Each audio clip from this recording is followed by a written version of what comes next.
I want you to get together. Well, tonight, you guys, is the first time Sunday before Christmas, and we welcome for the first time Paul Stobbs to the show. When you hear the word clown, what is the first thing that comes to mind? It probably isn't giant bloodthirsty predators who ruled over humanity after usurping all the earthly kingdoms of an antediluvian age, right, Outcast? Likewise, when one imagines Nephilim, it would be absurd to conjure up scene of a white-faced circus performers honking their horns and making fools of themselves in colorful costumes. The half-divine, half-mortal offspring of the Watchers have been a contentious field of study for theologians and Christian contrarians for a long time. However, while most have focused their efforts on proving the existence of these beings, until now, no researcher like Paul of the Nephilim who has ever stopped to ask themselves earnestly, what did these monsters really look like? I never thought about that either until listen, with respectful observation, ancestor worship, spirit worship cultures, historical facts, and tongue-in-cheek passion. In this book that he wrote, the book series bridges a gap between the seemingly disparate words Nephilim and clown. After reading the book, you will know the circuses are no longer a joke. They are cult rituals. Exactly what I'm saying, Outcast. Listen, down below, I have Paul's book link. You can get that through Amazon. Also, Paul has his YouTube, which I see a lot of you people are coming from. So, Paul Stobbs, welcome to the show, brother. How are you doing tonight? I'm good. Thanks for having me. It's good to be here. You guys, Paul Stobbs, Understanding Conspiracy on YouTube. Go over there, check him out. He's got a bunch of people following, and the more the merrier. Outcast, welcome to Paul Stobbs tonight, and everybody else with him. Paul, it's great to have you with us. I am here to learn. My mind is wide open. I don't know the deep dive of your presentation tonight. I was saying earlier that, but I do see a correlation with clowns and how they've been introduced to our culture and the demonic level of them. And I can't wait to get for you to connect the dots for me, because I know that there's more to this situation. So thank you for your work, and we thank you for coming on our humble little show and being part of our family. We really appreciate you. God bless you, brother. No problem at all. I'm happy to be here. I'm happy to try and explain this to anybody who's curious, because I know what it sounds like. I really do, honestly. I know what the title of the book initially makes you feel and think and wonder. I get it, but that it's kind of on purpose. My aim is to kind of capture a young generation who kind of needs something as novel as the clown to get them interested in biblical history, and to then lead them to Christ fundamentally. So it's a gospel trap with a catchy hook. That's what my work is. Yes. First and foremost. I just want to make that clear. Sorry, go ahead. Yeah, Paul, that's I really enjoy the way you put it all together, because like you said there, when I was fumbling over reading from your book there, there was a gap between people, out of putting reading the Bible and then put it together. What did these things look like? What could they have looked like? In everything that you've told us, a lot of that stuff, I've heard it a lot before, makes so much sense and answers a lot of questions. Like you said, you're bridging the gap, and it's another way to get people into the gospel, into the scripture. It's so important to do that. We can use any angle we can, and you used a great one. I don't know how you came up with that, but it's brilliant, sir, is what I'm saying. Hey, you guys, it is over in the UK. It's what, 11:35, 11:37, something like that. Yeah. So it's very late for you, Paul. I'm glad you stayed up and you're making time for us. I'm sure a lot of your fans are staying up and staying late. So again, welcome everybody. And we're in Christmas week, and I'm sure you're going to bring something up about that even, because what are we even celebrating here, Paul? It's crazy. Well, maybe that's a whole podcast for another time, Exactly. I take Paul's view on this. All things are lawful, but not all things are profitable. So I wouldn't beat yourself too much about it. If you want to take this time to focus on our Lord and Savior Jesus Christ, and all power to you, and do that and spend time with your family and the things that are important, then I don't think it's a contentious issue or a problem at all. But don't be ignorant to the fact that this holiday itself is highly consumerist based and commercialized. A lot of the things like Santa Claus are perhaps not as Christian as you would think they would be when you actually consider some of the cultures I research and look into for this book, for example, that kind of show me that there are heavy pagan roots to this, you know, and Christianized pagan roots, sure. And there's something to be said about God taking that is bad and using it for good. So I'm not here to condemn anybody for celebrating Christmas and understanding that, you know, this is a good time to thank God for sending his son to give us that way back to him. So I don't have any contention over it personally, you know, but I know a lot of people in the conspiracy community do. But I'm not here to condemn anybody for doing it, you know. Yeah, you know, when we first learned about this stuff a few years ago, Outcast, we started digging deep into this stuff. It kind of bummed us out. You know what I mean? It's like, man, I've been putting up this tree. I'd rather put up a manger. Yes, then we're putting up all this stuff. I mean, we were born into this matrix.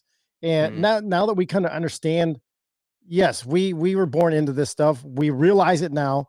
We're still going with a little bit of tradition, even though we know what is. I mean, think about Halloween. I don't know what you do for Halloween over there, but it's changed for us over here. As far as, you know, my personal ideas on Halloween, Outcast, same thing. It's like, kind of bums us out now that we know. We grew up in a great time having and celebrating all that stuff. Didn't realize what we were celebrating until now, but you know, things are definitely changing. And Outcast, you want to add that before Paul gets going?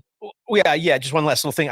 You know, it's just like watching movies. It's like, I even like one of my favorite movies, Christmas movies, would be It's a Wonderful Life. I've adored that movie. I watched it the other night, and with the scales removed now, I can see production stuff. I can see how corny some things are, and I'm like, man, everything in this world is losing its zest and its flavor as the scales are removed from your eyes.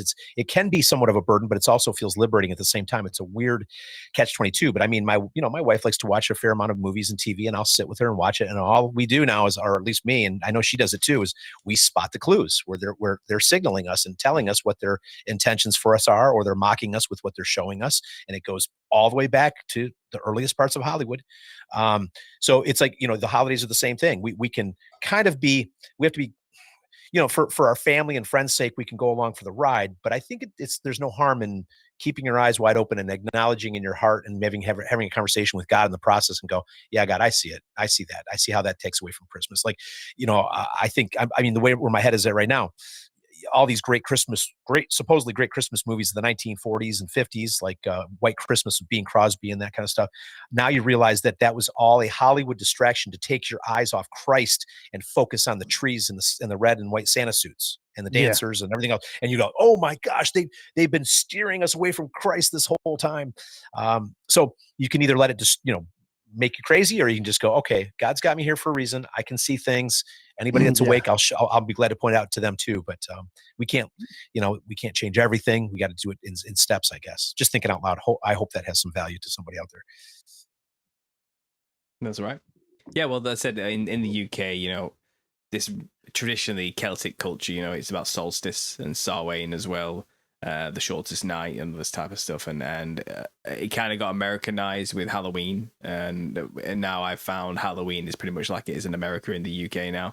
It's the time to go out and trick or treat and all this type of thing, which again it's a lot bigger deal than it used to be this day and age. Even in my lifetime, I'm only 33, and I've seen it drastically increase to become something a lot more than it used to be. I think that's the case with a lot of these holidays, things like Valentine's Day as well, which goes back to Dionysian stuff. And, you know, you've got all of it kind of has these roots in, but these are big holidays, you know, where people take the time to love one another, give gifts, and try and show the best of humanity. And I think there can be something to be said for the thought behind those things. But I'm with my research, that which has been seen cannot be unseen. I'm under no illusion where the origin of these things actually comes from. And I'd say take it to God. You know, you're living in a world where you are in the world but not of the world, unfortunately, you know, and sometimes these things are inescapable. And I wouldn't say forsake your entire family and because it's Christmas time. I say go enjoy that meal with them and spend the time with them while you can, and have those moments of connection, because it's rare in this day, and God knows that, you know. But at the same time, don't give any false idol worship to things in your heart over God when it comes to this type of stuff. Because again, I think we were set free from the law, you know, in a way through Christ's sacrifice. His sacrifice was enough. And I don't think any special work is going to free you from that. And that work also includes things like, well, I don't take part in Christmas, or I don't take part in, like, you think your work or you're doing super good things is saving you, you know. And I think you can get into that legalistic mindset when you start playing these games. And I think, you know, there's a lot to be said for the idea that Christmas was a Christianization of a pagan concept. And I think there's nothing wrong with the idea of taking something that people already did, like celebrate the solstice, and turning it into a celebration of Christ instead. I mean, fundamentally, that's probably what Christians should be doing. You know, at the end of the day, a celebration of the Creator over the creation. Yeah, and that's what it was originally. We're celebrating the creation over the Creator, and God has turned that the other way around, and all glory to Him. So fair enough. And again, I think a lot of people get caught up in the legalistic concepts when it comes to this stuff, and want to get into fights with people over salvation on these type of things. And but at the end of the day, I think Christ's sacrifice was enough to forgive us of all of our sins. And while we're in this fallen world, we're called to make disciples of men, and you're not going to really do that going around arguing with people, unfortunately. Amen, brother. Oh, I love it. Yeah. Well said. Yep, man. Well, so now that TV has been ruined by everything, and TV's ruined everything, where does that leave us? I mean, you know, we're having fun here and enjoying our coffee and all that thing and everything, and you know, Paul, I know a lot of people probably that follow you everywhere to all these different shows, right? And I'm not sure how many new questions you get because you've been at this for quite a while now. And it's great, but for those out there who haven't seen your presentation and understand the dots you're connecting, I can't wait for you to get into it. And I think this is like the perfect time of year. You know, we're right here at the week of Christmas. I mean, you are our final guest before Christmas shows up. I was on your website or on your YouTube channel earlier today, and I watched your 2-minute Christmas thing. You know, the promo talking about your book and how it's all related to Christmas. That is really good. You guys, I suggest you check that out. Paul did a really good job setting that up. You know, I could play it, but I'm probably not going to play it just because of time. Yeah, but that was, go check that out. I make my own adverts for the book, so I have a lot of fun with them. And that was actually inspired by old Christmas adverts on TV that were trying to sell you CDs. You know, like compilation CDs and stuff about the greatest Christmas hits sung by so and so. You know, so I was copying that advert style, but making it all about my book instead. So it goes to like the chapter names and stuff rather than the song names on a CD. You know what I mean? So that's all that was. It was just inspired by that type of commercial, and I've just made it about my book instead. And obviously I do the voiceover and I wrote the scripts and everything, kind of copying the style of those. I watched a lot of old commercials and kind of like just took the format and replaced it with my kind of words and language, and that's what that really is. And obviously I threw in there that, you know, as a conspiracy theorist, like, Christmas isn't quite what you think it is. You know, these symbols don't quite mean what you think they mean. So it actually has very little to do with the Nephilim clowns themselves, but I did throw some conspiracy stuff in the advert while I was at it, you know, just to kind of make that fun. And I made it a year ago, so that's actually an old advert now, to be honest, but it's good fun. It's still, you know, it's still relevant. I suggest you guys go look at it. And Outcast, he likes to take the old stuff like I do and put these commercials up for it, you know, that we do on the show all the time. Well, he did that with this book. Like he said, it's so good. So, all right, Paul, let's roll this thing out, brother. We have a lot of people. I'll just be throwing stuff up here from the chats as much as I can keep up with it. Sure. And you know, if any questions come up, we'll deal with that when we get there, is what I'm saying. Absolutely. Well, I might as well just start from the beginning and try and explain how I got to this theory to begin with. And again, this is something I've told hundreds of times over the years, and I think I'm getting quite succinct at it these days. So I'll do my best to give you the breakdown for Outcast as well. I might not know anything about my work or where it is I'm coming from, and I don't mind saying it again. Honestly, I don't. It's what I do.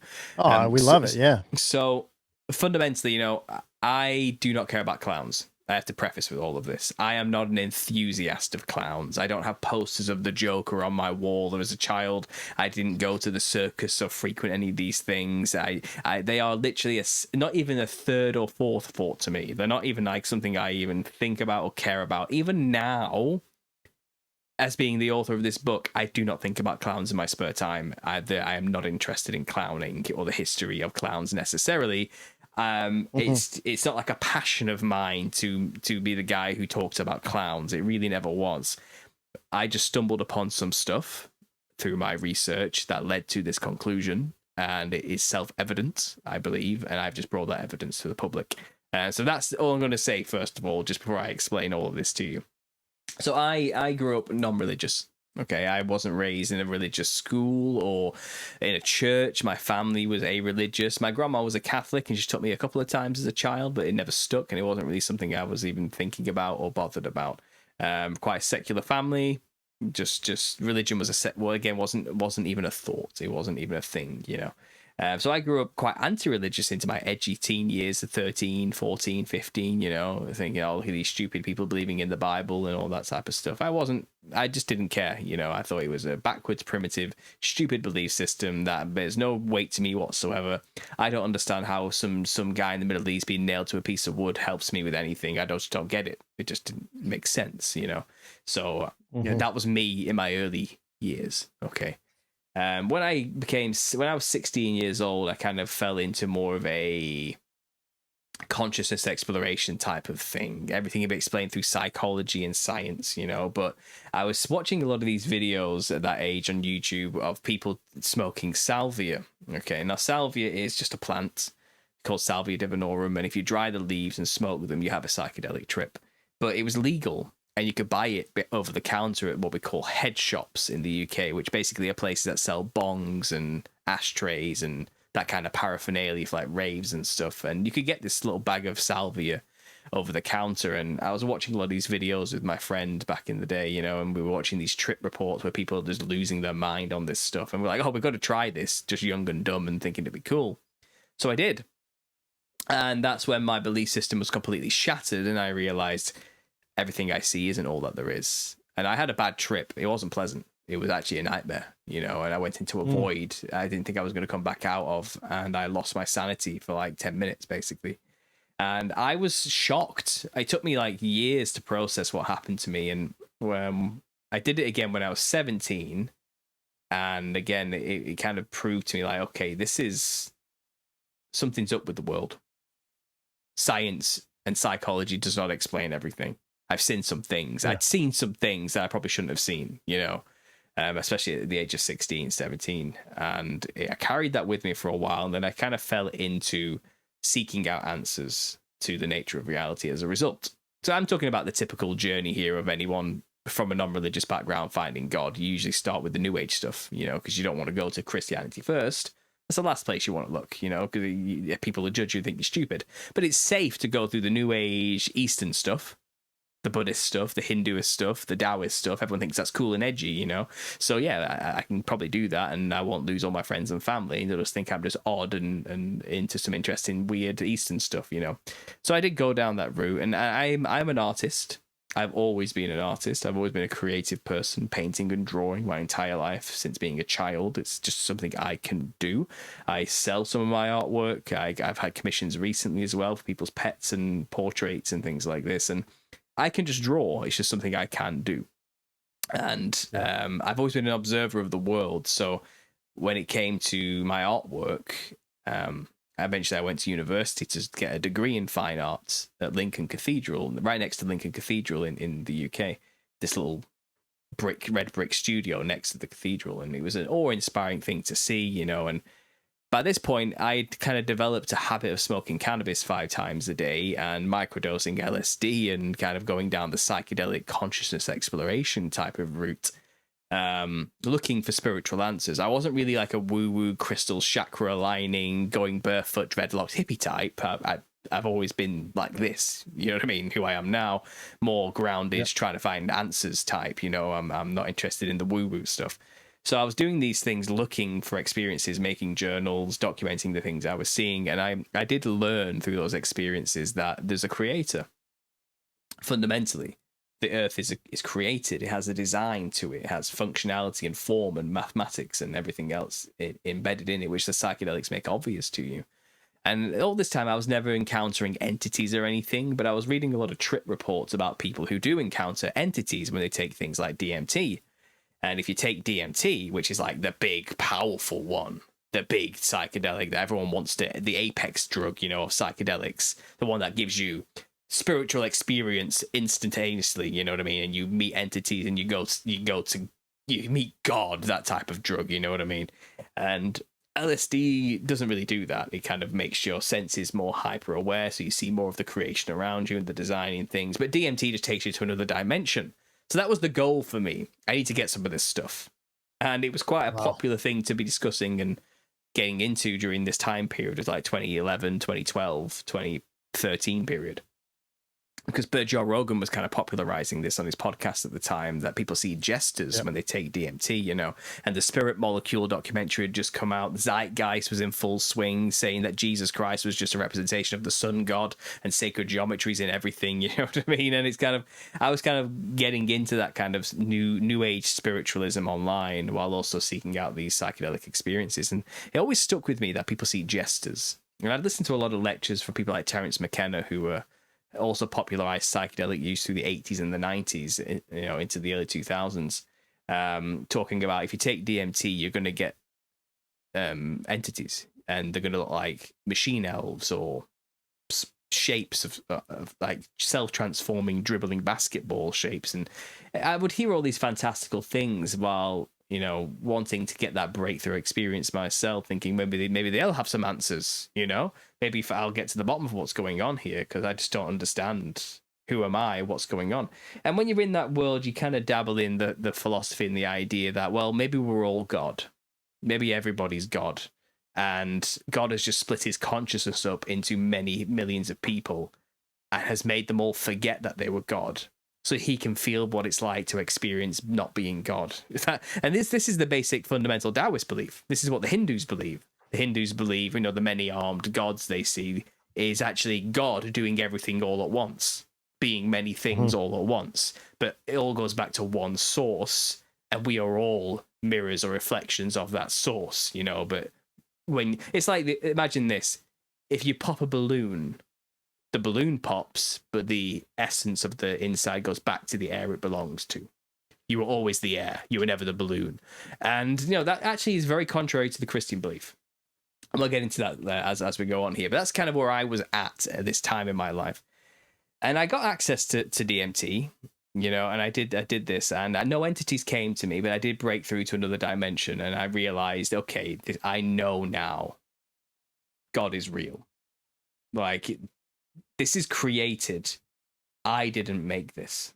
I just knew it, you know, like.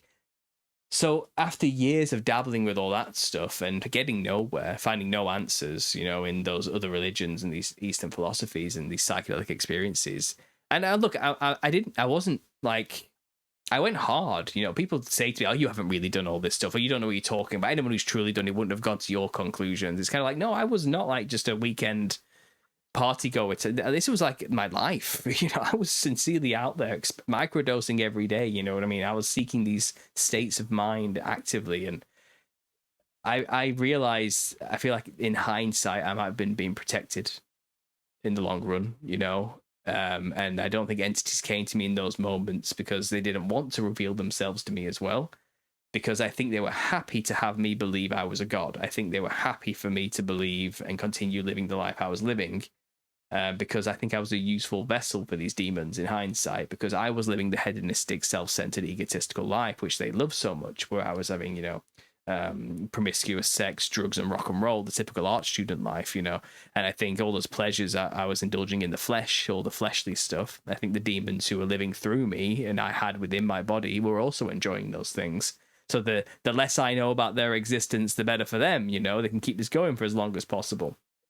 And that's kind of in hindsight when I think about it. But I now had this deep falling into conspiracy around the same time in 2012. So I discovered the conspiracy stuff, right? And I started falling down rabbit hole after rabbit hole after rabbit hole.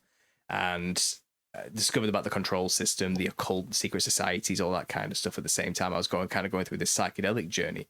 And there's a lot of lap over in the conspiracy community and the New Age community, because the New Age believes we're going into an age of Aquarius and consciousness ascension is about to happen and we're all going to vibrate to the fifth dimension once Nibiru returns and brings the Anunnaki back who actually created us. They have this whole crazy mythos, you know, that blends with the New Age belief system quite well. But I kept bumping into the Christian perspective in that community as well. So the conspiracy world has kind of like the New Age perspective and the Christian perspective, and they're basically always at loggerheads with each other. And I kept hearing the Christian angle saying, no, this is Satan that's doing all these things. These people follow and worship Lucifer.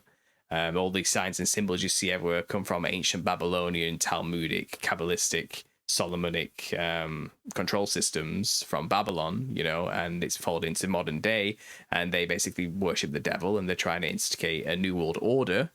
And then I kept realizing, well, the New Age religion is perfect for that new world order. So I kind of was realizing these initial ideas I had are just probably not true. I'm probably not God, you know, but I didn't want to believe it. I didn't want to go there yet. I was like, it can't be Christianity. That's kind of my attitude. They cannot be the truth. Like, that cannot really be what's going on, right? You know, no way. I just was flabbergasted. I was like, no way is that the... So I kind of denied it for a while.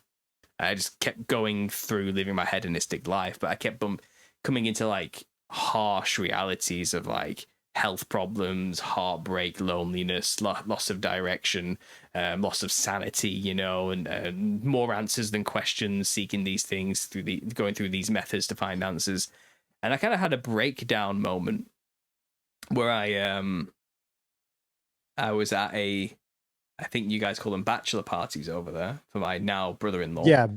And I, at the end of the night, I was in the hotel room, far away from home. You know, we're in a completely different city in Newcastle, and it's March 2014.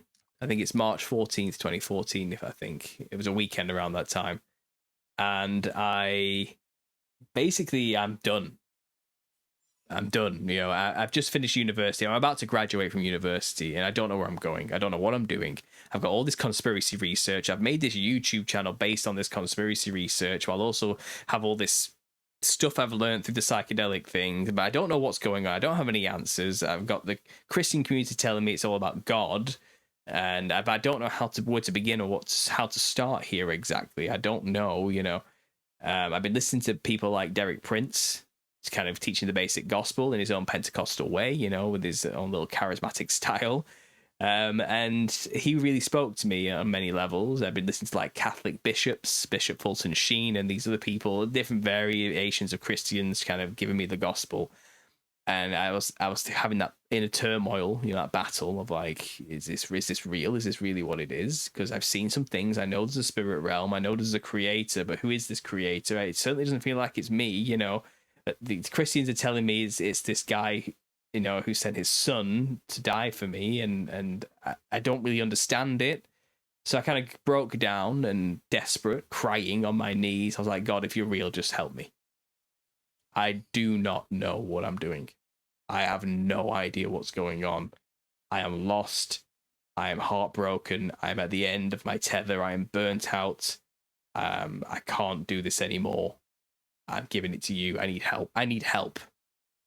Desperate, you know. I need help. And I know I made a promise that night. If you are real, you've got me. Like, I'm yours.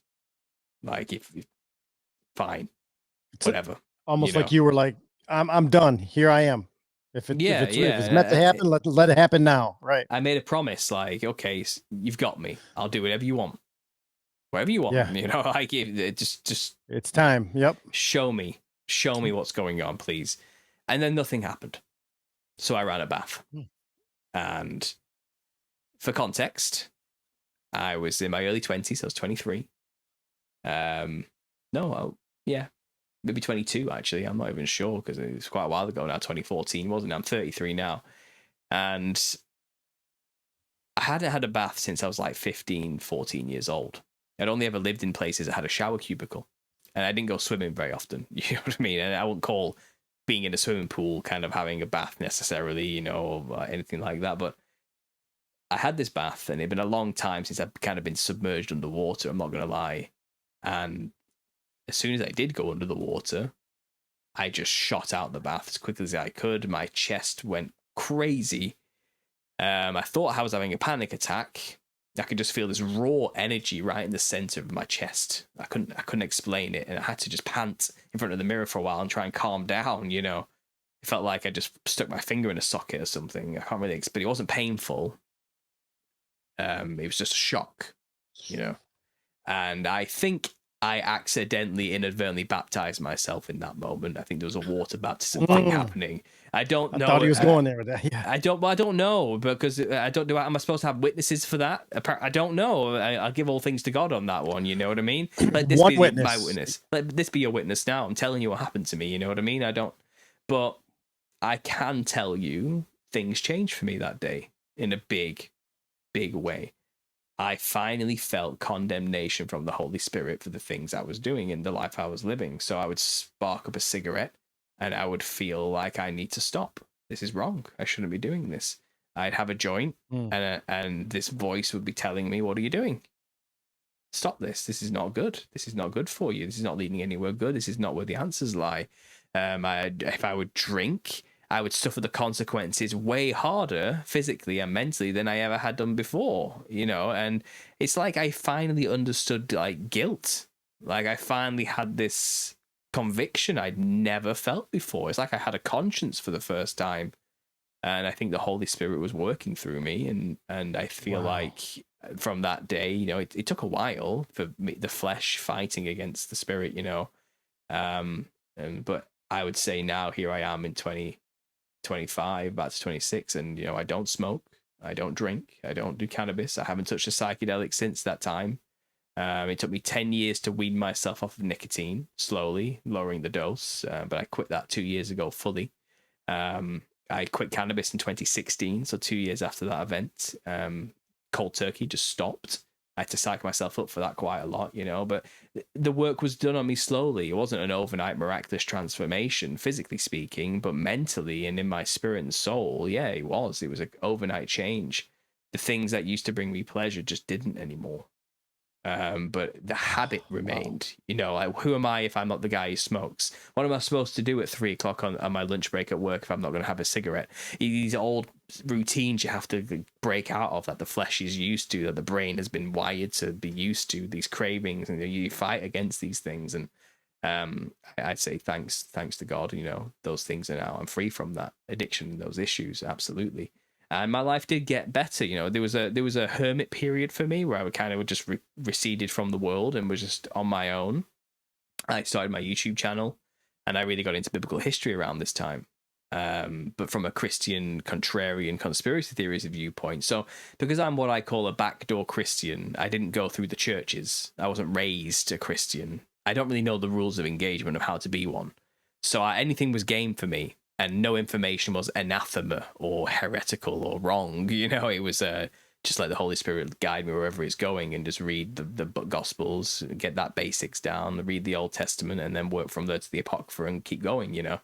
And while doing this, you know, I got into the studies of the flood and why would God do such a thing, you know. And I had these questions still that many non-Christians have. Like, why would God send a flood? Doesn't that seem a bit cruel? Why would he genocide so many people, you know?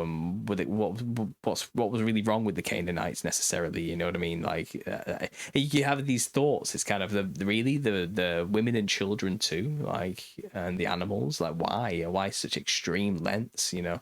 And these are like legitimate questions that Christians need answers for. I'm sorry, you do. Like, it's not enough just say, well, they were just bad people. It's kind of like, well, aren't we all? like what, there's something else going on here, surely.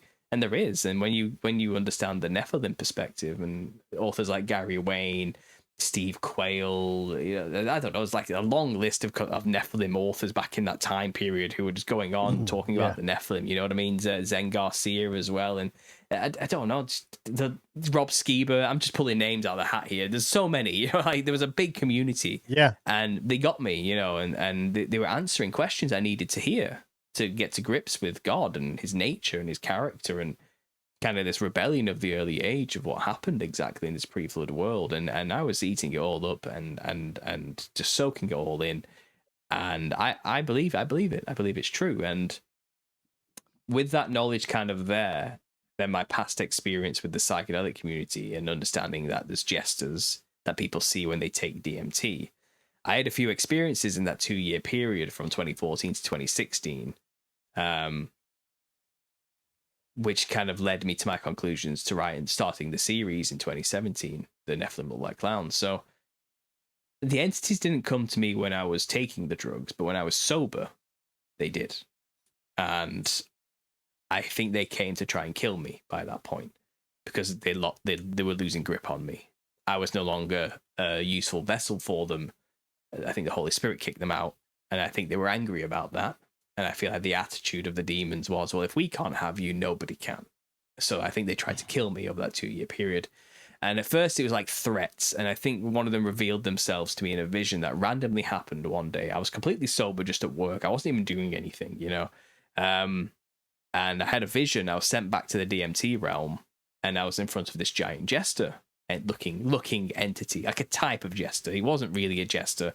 It wasn't some dude wearing a skin-tight diamond leotard with bells on the end of his cap or anything. It was like a monster that had skin like a jester. Like it just looks like one, because that's the only word I've got to describe it. But this is just what the monster looked like. You know, it had this black and white lined pattern going all the way up its body. It had this big wide-lipped purplish grin, looking like this thing on the book behind me, you know. It had these massive glowing eyes, and it was looking down at me with this horned skull hanging over, you know, like a jester's cap. Wow.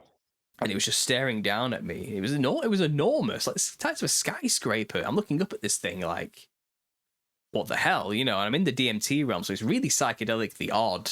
It's like blended into the wall and the background while simultaneously being separate from it. And it was like more liquid in nature than physical. It's hard to explain because you have to kind of just see it to understand. But suddenly I was back, and I shut up about that. I didn't tell anybody. I didn't know what to do about that. You know what I mean? What do you do when that kind of thing happens to you?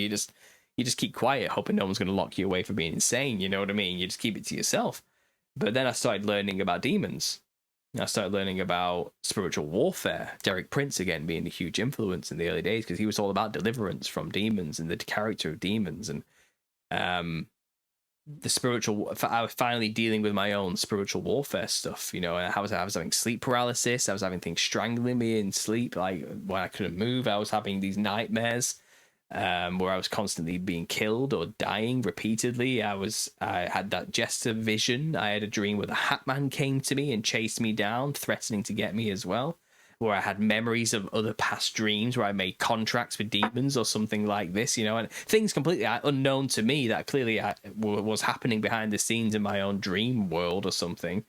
But I was under it, you know, and I thought, you know, when I gave myself to God, I didn't know what to expect. I didn't expect heavy demonic attack, you know. That's what came immediately, and I needed to learn how to defend myself. So I was heavily just trying to find answers for this, and I learned about the Nephilim, and this is where demons come from, is what you learn. You know, you learn that these watchers, which are basically angels, somehow mixed themselves with human women and created offspring, which became giants. And these giants ate people and each other. And then eventually they were wiped out. As a punishment, the watchers who made them had to watch their children, the Nephilim, kill each other. And this is about 200, 300, 500 years before the flood, roughly. Some debate just how long that is exactly. And when they die, the spirits are stuck on earth. This is what the Book of Enoch, and they become unclean spirits who go out and cause offenses and possess people, attack people, berate people, try to kill people, just do terrible things in this, from the spirit realm, which is just earth. They're just on earth without a body, and we can't see them anymore. And that's what demons are. People don't know that. A lot of people think demons are angels, fallen angels. They're not. They're specifically the offspring of fallen angels who mated with human women. And it's good to know your enemy, you know, and I was really soaking up this information and appreciative of it. And all I know is when you take these drugs, you go to the place where these things are. Okay, that's what you're doing. You don't leave the world. A lot of people think when you take psychedelics, thanks to TV and fiction, that you go to a magical place that's different from this world or something. And that's not what happens. All you do is your perceptions of the world you're currently in get more heightened, and you take in more information, and you see more of what's in front of you. And you start to see the spirit realm, which is right here with us right now simultaneously, and is always happening and always has been happening. I kind of call it the plumbing of the universe, or the wiring of the universe. It's what's going on behind the walls. You know, it needs to be there to make the thing that you're living in function. It's like the Matrix. It's the code of the Matrix. It's the projector for the thing you're living in, you know, and without it, there wouldn't be a thing you're living in. So you need the spirit realm and the physical realm. There wouldn't be one without the other. It's just that we are embodied. So we exist both in the physical and the spiritual simultaneously. They don't. They only exist in the spiritual because they don't have bodies anymore. So that's what possession's all about. Yeah, they want a body. They hate us because we get to smell, taste, see, touch, live, love, laugh, and the rest of it. You know, we get to have a life because we are embodied. They are not. And they hunger and thirst and have desire, but cannot fulfill desire because they have no means. They have no vessel to do those things. So they do it through you instead if you let them in. And they're basically parasites. They'll find a host body, make sure the host doesn't know they're there. So they're happy for the host not to know they exist. And when the host partakes in something, which usually the demon influences the host to do in some subtle way, making the person think they want to do it themselves, but really it's the demon giving that craving to them in some way, manipulating them to go towards that thing. And that could be anything. It could be food, sex, drugs, alcohol, you know, TV even, name your vice, whatever it is. Well, the demon wants to feel that. It wants to see it, it wants to smell it, it wants to taste it, it wants to touch it, and it'll do it through your senses. So whatever you touch, taste, smell, it kind of gets a lesser version of it through you, you know, and it can, for a second, kind of feel that again. And that's kind of what possession is all about. That's the purpose behind it. This is the Bible. This is what it is. This is what it explains clearly. And they come from somewhere. They come from the disembodied spirits of these giants that did indeed become the kings and rulers of the antediluvian age. And Gary Wayne lays this out greatly in Genesis 6 Conspiracies, like 800-page tome book dedicated to this idea. And he makes it clear, you know, all the kings of the ancient kingdoms were Nephilim. They usurped all the thrones that humanity originally was given dominion to have. And even you look through Greek mythology and things, you have examples of this happening all the time, of shape-shifting gods coming down and impregnating the queens of kings by pretending to be the husband being the king or something, or going to the daughter of a king and raping her and getting her pregnant by pretending to be something else or shape-shifting into something else, you know. And there's many gods that do this. Zeus himself is said to have 45 illegitimate children with women, you know what I mean? But all the gods were kind of doing this, and you realize the target tends to be the nobility, the daughters of nobility in some way, so they can then give birth to a legitimate offspring with a real entitlement to that leadership position. Do you get what I mean? Because they have the blood of royalty in them. So it's kind of, it was sneaky. So when the angels came down and mated with human women, they were actually very selective about who they would mate with and have offspring with, because they wanted to create a kingship of authority that they had the legitimate right to actually have through the bloodline. So they were again, this is why they did these things. And again, it all began with Mount Hermon. And I kind of have this, I lay it out in the first half of the book, the biblical history as understood from a Christian contrarian viewpoint. And a lot of it is a summary of Gary Wayne's work and other great researchers of the time. But I've kind of put it into succinct 10 chapters in like 150 pages of just what happened in that past time. The rebellion of the angels. I've got that one on my shelf here too. You know, he was a heavy reference guide for this. But I've kind of laid out the whole story, and this involves Cain, this involves the first Enoch, not the good Enoch, the bad Enoch. This involves all sorts of odd things happening in the antediluvian past. But rest assured, the Nephilim are the offspring of angels who mix with human women. And whenever you find depictions of these in old presentations, Rob Skiba was quite bad for this. He would always show like a giant looking like caveman So brown hair with dreadlocks and a loincloth, tanned skin with big pectoral muscles, with a big club over his shoulder or something, you know. And it's kind of Yeah. that's too human is all I could ever think when I saw that. Like I just knew that was wrong. Like it's something deep down was just telling me that is not what they looked like, not even close. Because you have to understand what is an angel exactly. Who were the angels who did mate with human women, you know? And I think we can find it was the serpent. Snakes are always referenced all throughout the Bible. It's the serpent who deceived Eve. It's the serpent the serpent is the deceiver. Satan is the great serpent, the dragon, you know. And then I found when I started to look outside of other cultures, stories, and their creation mythoses, dragons were always involved. And again, a lot of my work is about this on the channel and in the series, and even this book, the second book I'm currently writing right now is laying all this particular part of it out. But I knew from outside reference that whatever these angels were, they looked like dragons when they were here. Okay, and if you look to the Bible, well, we have a dragon angel. It's called a seraphim. And seraphim, transliterated, literally means the bite of a fiery flying serpent, the burning of a serpent's bite, or a fiery flying serpent of some kind. So the seraphim. And the seraphim are actually the ones who get closest to God. They have 6 wings to cover themselves, to shield themselves from God's glory, to not be burnt up instantly. And they're the ones who sing holy, holy, holy around his throne. So not all seraphim are evil. Okay, I'm not saying that. But certainly the ones who went down to Mount Hermon, the Watchers, these are the ones who rebelled.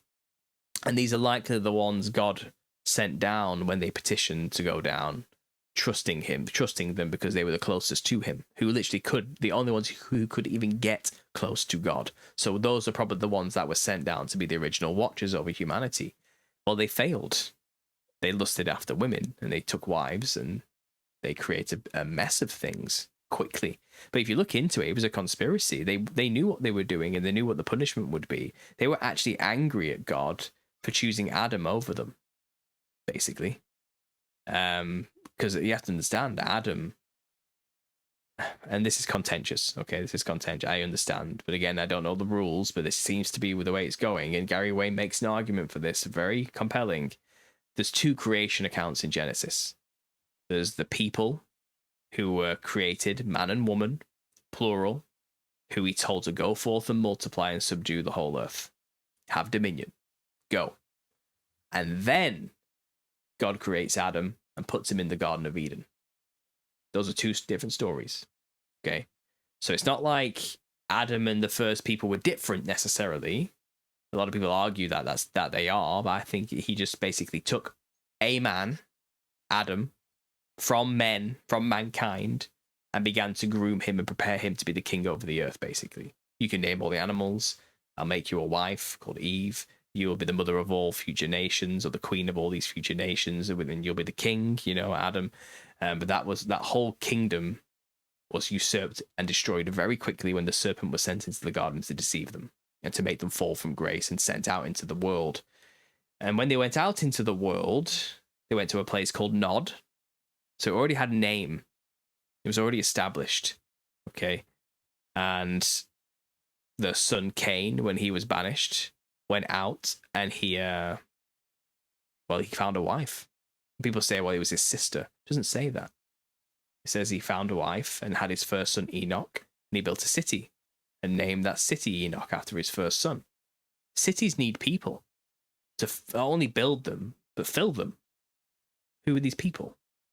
Exactly. Who did he take a wife from? It's not explained, but a lot of assumptions have been made by the church that it can only have been from Adam and Eve, so it must have been brothers and sisters and kissing cousins and stuff like this. And it's like, I don't think that's what happened. I think there were already people around, and when Cain went out, he hated God, and I think he went out there with the intention to subdue his creation, and that included the people that were already out there. And he even says, like, don't send me out there, the people will kill me. So God puts a mark on him to make sure that anybody who does harm you or kill you, their punishment will be greater, you know? Who's he scared of? There shouldn't be anyone there. You know what I mean? And how many generations do you need to fill out the world to the point where he's scared to leave? You know what I mean? Like, because the people will kill him. So the only explanation is there were already people around before Adam and Eve, and these are likely who the Watchers were watching over. That's these nations of peoples.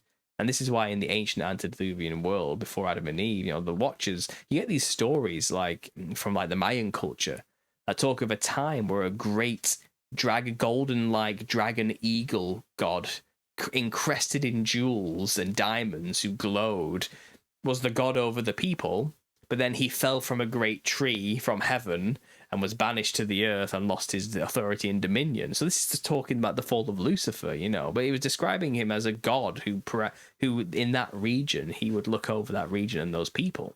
So he was a watcher. Do you understand? And you get these patterns all throughout the earth, and it seems like there was a lot of peoples who were watched over, and yeah, in a way, the angels were like gods to these people. They were like the ones who were tasked by God to make sure they're looked after and okay, and if they need anything, tend to them.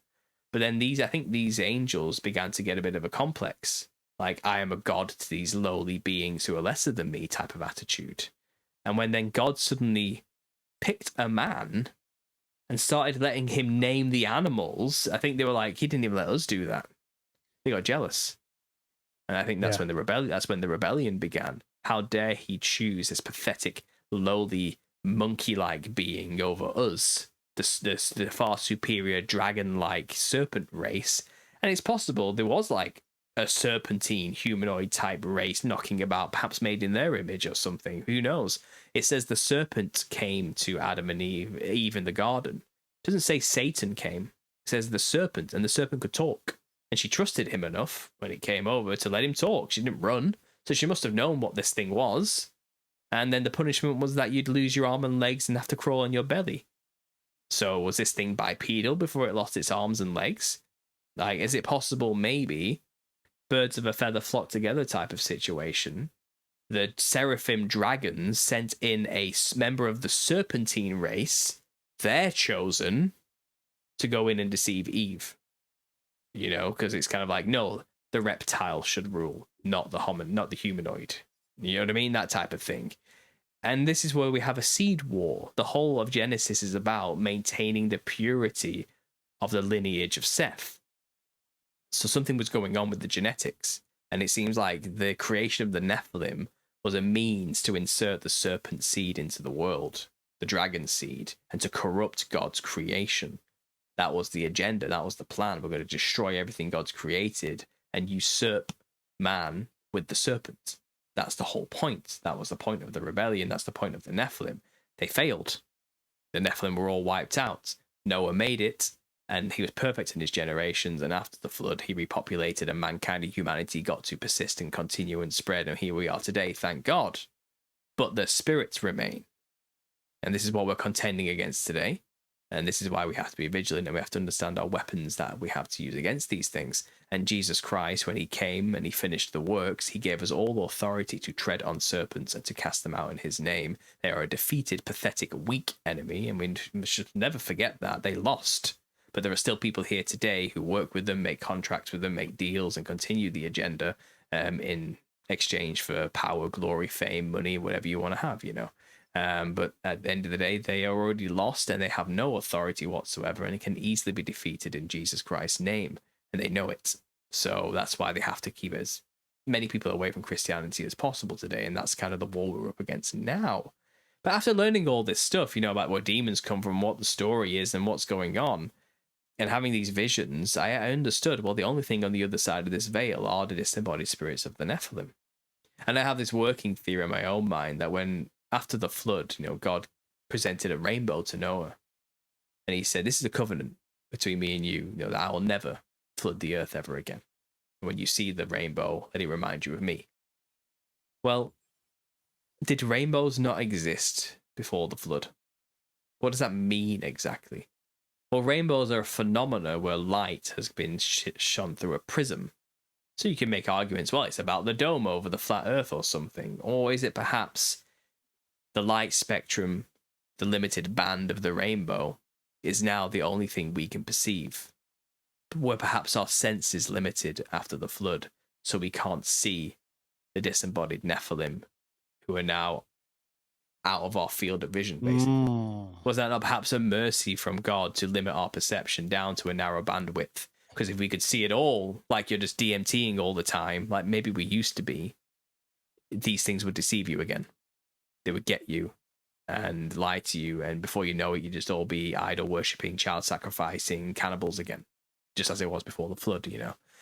So I think God's mercy was to limit our perceptions so we wouldn't be influenced by them, so we could have a real standing fresh start, you know. And I think when we take things like psychedelics now, really we're spitting in the face of God, because he limited that perception for a reason. And it wasn't because he's cruel and evil and doesn't want you to be smart and see these things. It's because what's on the other side is your enemy.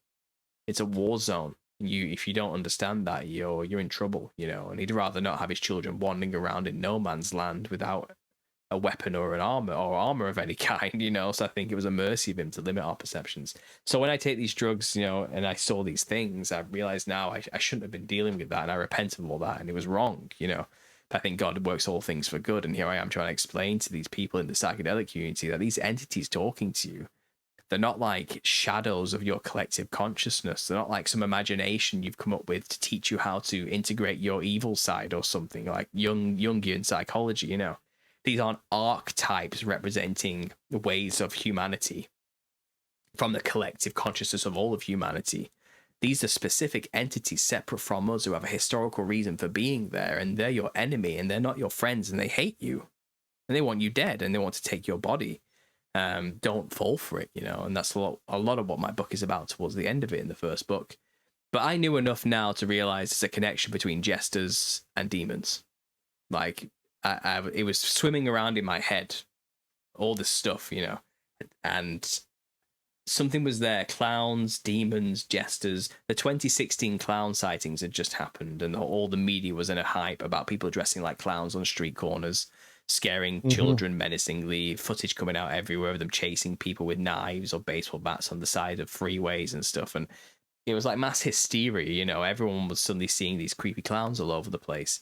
And I knew enough by this point in my research into the occult and secret societies that nothing gets on that box in the corner of your living room unless they want you to see it, okay? It's all controlled, it's all orchestrated.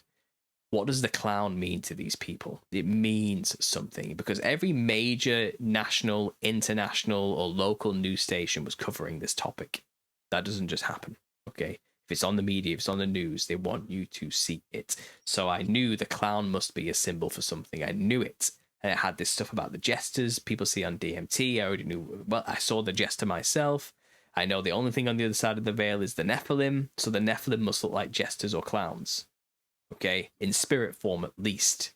So as much as I knew by that point, you know? Why the clown? What's the clown got to do with, what is a clown exactly? I just had this idea. So I typed it into Google. Nephilim clown. And one video came up on YouTube. And there was no clown on the thumbnail or in the name or anything at all. Just, it was called something like The Ancient Giants or something like this. And I clicked on it. And it was a person making a mock History Channel documentary.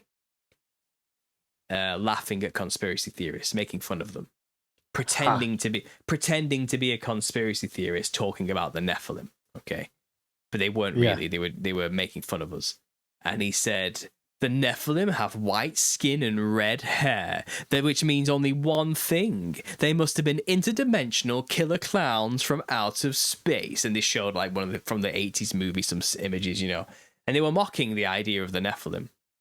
But that set me off when he said that. I was like, I think he might be right.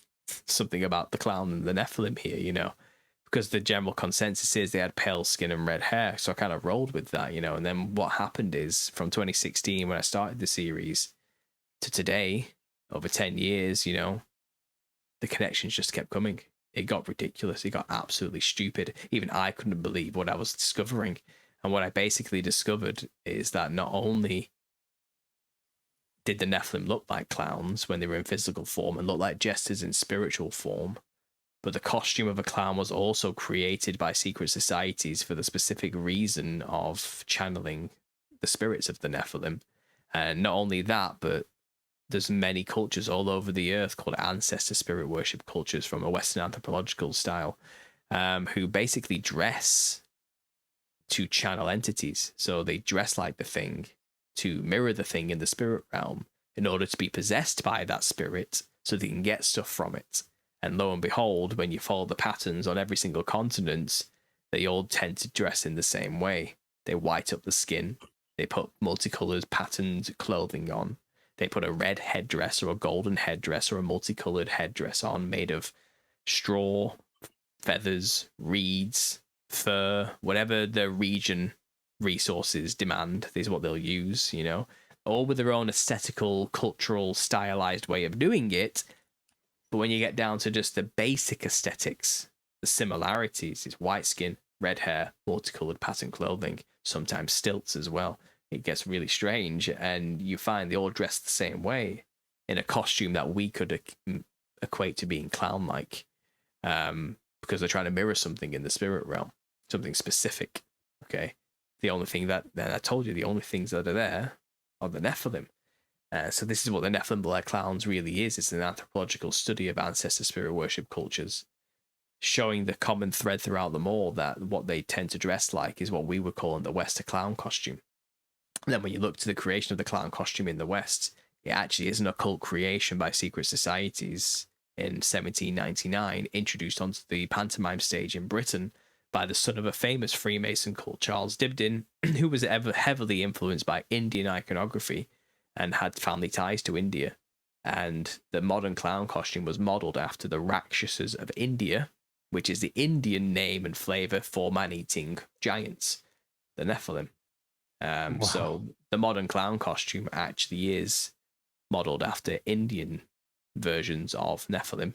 And even prior to that, the jester costume is modeled after Harlequin, or stylized more modern, in a more modern sense, after Harlequin. Originally, it was just a king costume to look like the king, but then it got stylized through the Venetian style into the jester costume we have today.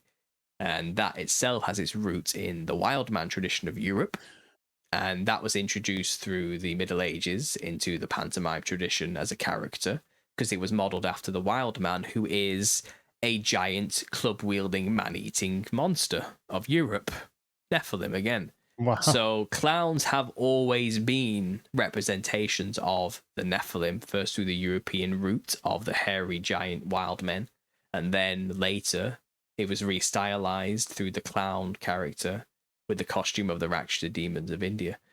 So clowns have always been a literal representation of demons. There's no other way, two ways about it. We just don't know that. It's supposed to be hidden. It's a cult. But the costume itself is dangerous because all these other cultures know, outside of Europe and the Anglosphere, if you dress a certain way, you do that to channel the spirit that looks like that. And they all also dress like clowns. So I think the Western costume of a clown is just the exact same thing. Just our version is occulted. It's hidden. We're not supposed to know that that's what it is for. We're supposed to just think it's just a bit of fun for the kids. But the people who created it to know full well that this is actually a demon channeling tool that they can use in their rituals. So this is why the Shriners, for example, all dress like clowns and have their own clown sections. This is why a step above shrining is called the Royal Order of the Jesters. The pinnacle of Freemasonry is the Royal Order of the Jesters. Wow. Isn't that odd when you really get down to it? You know what I mean? And this is why Wow. all the circuses of America were all run by Freemasons. All of them. Originally, when it moved over from Britain, they were actually just amphitheater horse tricks.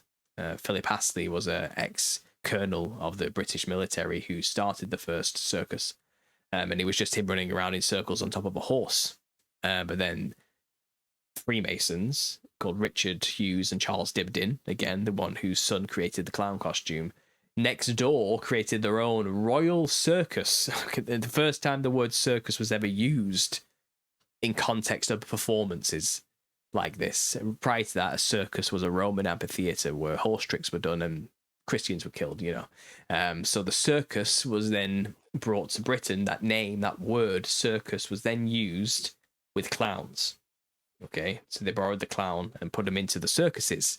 Clowns prior to this were a character in a pantomime show on a stage, okay, called Pedrolino from the Italian tradition, clown in the British tradition, the servant of the rich man. But now clowns with this brand new costume, which looks like a demon from India, were now characters in circus performances, thanks to Richard Hughes and Charles Dibdin. And the clown's role in a circus performance is to distract the audience while they change the scene behind them, you know? Yeah. That tends to be what it's for, the comedic relief. Sounds familiar. That tradition got taken over to America and failed for a long time. It took a couple of hundred years, really, for it to take, well, about 150 years for it to really take off in America, because all the circuses kept burning down, because stationary circuses made of wood wasn't really a good idea. So that's when the traveling circus was created through the train lines that were created in America. And that's when the big top tent was made through businessmen who were kind of getting involved in the circus because it was big money. And they were all Freemasons. And his name, what's his name again? I'm blanking here. He's quite famous. The Greatest Showman was made after him. P.T. Barnum, sorry. Phineas Taylor Barnum. He teamed up with Bailey and created a massive traveling circus. And this was done on the trains. And so you need a tent. So it's no longer a stationary show in theaters. It's now in tents. And he created the 3-ring circus. He invented this. 3 interlocking rings just happens to be the logo of the Oddfellows, which is a Freemasonic fraternity in which, again, Phineas Taylor Barnum was a member, but so was Albert Pike, so was King George IV, so was Charlie Chaplin. It seems like great leaders and presidents and kings, as well as actors and musicians, are all members of this particular Freemasonic troupe. And he basically inserted the 3 rings of Freemasonry of the Oddfellows into the 3-ring circus. And then you find that the circus itself, the whole performance of the American style of circus, which is all, again, Freemasonic, actually is a Solomonic ritual straight from the lodges of Freemasonry themselves. So you have the ringmaster, the Lord of the Ring, the one with the black top hats and the riding crop. He orchestrates the clowns to do the performance, right? In the middle of this giant sigil circle tent. Well, if you go to a Freemasonic lodge, the only person allowed to wear a black top hat is the Grand Worshipful Master, because it represents the crown of Solomon. Okay, and Solomon is infamous for using a magical ring, the magic sigil on it, to control demons to build the temple. So the ringmaster controls the clowns, the demons, to put on the show. It's Solomon controlling the demons to build his temple. It's a Solomonic temple building ritual, hidden under layers of nuance for the performances of the public who pay for these things. But the mass invocation rituals, basically demon invocation rituals, just with symbolism buried under layers of symbolism. So when you get these members of the lodges going to these circus performances, they're actually seeing like rituals that they would see in their own lodges, just on a mass scale with the public involved. So the amount of energy that went into these things was ridiculous compared to these small productions they would normally see in their little lodges. So they were blown away by it, you know. And then just to prove it even more, this has to do with Solomon, is all the circuses of America in that time came together. There was 10 of them, and they were all run by Freemasons. The Ringling Bros included, and they basically got the companies who made all the dresses for the Freemasonic lodges and the aprons and the gloves and the costumes to make all the costumes for this performance. All the backdrops and set designs and the art of the posters were all made by Freemasons as well. And they put on a massive show called King Solomon and the Queen of Sheba. And it was ridiculously large. It was unbelievable. But it was a veneration of King Solomon, basically. Because even to this day, the Shriners still run the circuses in America. It never ended. It's an in-house affair. So there you go. Like circuses, clowns, all of it demonic. Always has been demonic. And the Freemasons created the image of a clown to make their own version of the ancestor spirit worship costumes worn by these other cultures around the earth. They likely borrowed all the design motifs from. And yeah, you dress like a clown, you are, whether you know it or not, mirroring the spirit of a Nephilim, and you are basically creating a channel for it to enter into your body. And I think this is the big secret that is abused and used by many people in the artistic industries. So if you want to be a famous musician, dress like a psychedelic clown, and you will be made famous, and you will get big, and you'll be put on the spotlight. Because I think the Freemasonic organizations that run these institutions want more people dressing this way. So let's make idols who look like this for people to emulate. So then young artists will think, to be famous, I have to dress like Iggy Stardust, you know, or Chappell Roan is a good example today. And then I'll get famous too. But also the public starts to mirror their idols, and next thing you know, you got everyone else dressing like clowns and open up more portals for demons to basically enter our world. That's why every Halloween you have a new Joker or It rendition or some kind of revivification of a clown-like entity through slasher house movies, Art the Clown, for example. So more people dress like clowns for Halloween as well, and it'll always be a new popularization of those things because they need to keep it fresh in people's minds. Because they need people dressing that way more so, especially that time of year when excess and partying and, you know, traditionally speaking, Samhain from the Celtic tradition, when Halloween is based, is when the veil between the spirit realm and the physical realm is at its closest, or thinnest, shall we say. So it's advantageous to have more people dressing like clowns during that time. But to us, we're not supposed to know that. We're not supposed to see this. We're supposed to think clowns are just trivial, silly things not to be worried about, you know. But that's just not the truth, and that's my work in a nutshell. But there's a lot to cover, too much to cover. Some might say it gets incredibly deep, especially when you start looking at these other cultures around the earth and their artworks and depictions of what the Nephilim look like, from ancient depictions and stone, or to more modern depictions from visions, to the costumes worn by these cultures who channel them. You can put it all together and you can very quickly see that the Nephilim did not look like people. They looked like clowns. So there you go. Wow. Wow. The way he laid that out there, Outcast. I mean, doesn't it make sense all the way out? Perfect. I mean, no, perfectly walked us through that in a way that is so rational, makes so much sense to me. I had a suspicion. I may have heard your work somewhere, Paul, in the past, but I haven't been like deep diving in your work particularly. Somewhere I got a little bit of this message, and when I first heard it, it made all the sense in the world, because everything that they've been pushing on us usually has an occult relation to it, and you just articulated that perfectly.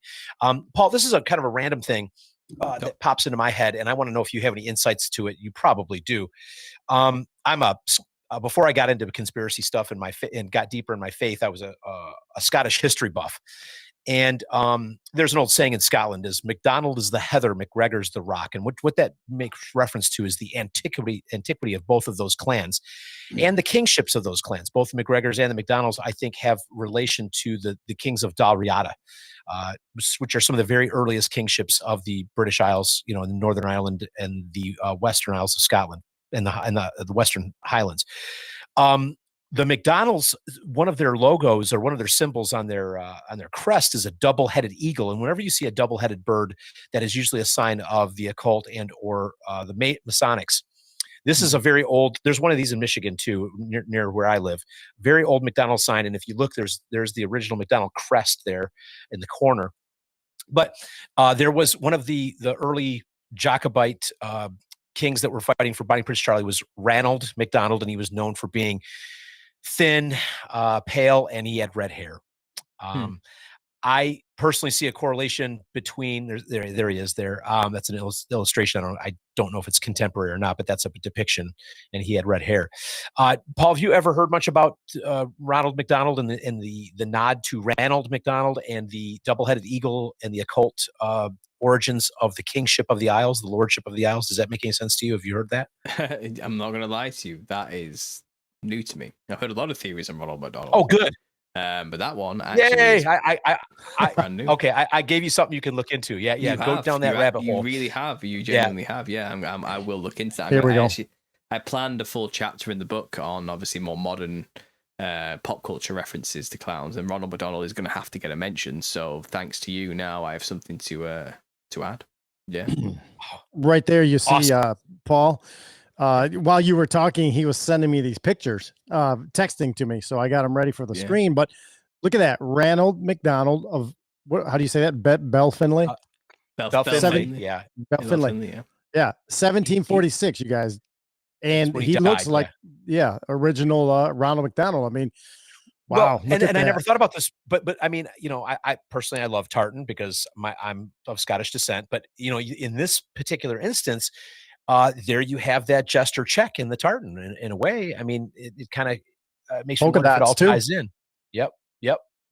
Well, the Mhm. royalty themselves tend to lean towards pale skin, red hair, even if they haven't originally. I mean, Queen Elizabeth is a big example of this. Elizabeth I, you know, she has this massive circular ruffle around her neck, doesn't she? Normally, that looks like the frill of a lizard, basically, like from Jurassic Park or something. The one that spat in his face, you know. She wears the Venetian ceruse, it's called, which is this lead-based paint, grease paint she used to wear, which makes your skin really white. And obviously, she has red hair, which is really puffed up to make the skull look large. It's like a beehive shape. Yeah. And you find, but they tend. I think they're trying to emulate something that they believe they have, which is the divine right to rule, because they have angel blood in them. They are descendants of the original Nephilim, you know, the dragons who mix with human women, and that's where they get their special blood from, which gives them the kingdoms that they have. The House of the Dragon is what they would consider themselves. And yeah, The House of the Dragon. Yeah. I think you do find that imagery pops up a lot in royalty, clown-like imagery, but I think they're just alluding to or playing off the same thing, to be honest, that I mentioned earlier. You know, this they're trying to mimic something that they believe holds or is a symbol or sign of authority or power, which is what the Nephilim represent to them, which is why you have these other cultures, even in Africa, who have these beauty standards of like elongating the skull, for example, crushing their babies' skulls at birth and making them longer, because that's what, to them, it represents power. And because they have this oral cultural tradition of Nephilim veneration when the giants were around, you know, but they may not even remember it themselves, or it might be like an echo of a memory that just goes passed down through tradition, you know. But I think it all comes back to these beauty standards, or standards of power, of pale skin and red hair and elongated skulls. It's because at one point the kings and rulers were the Nephilim, you know. So I'm not even sure if the royal family really do have angel blood in them. They probably don't. They look very human to me, you know.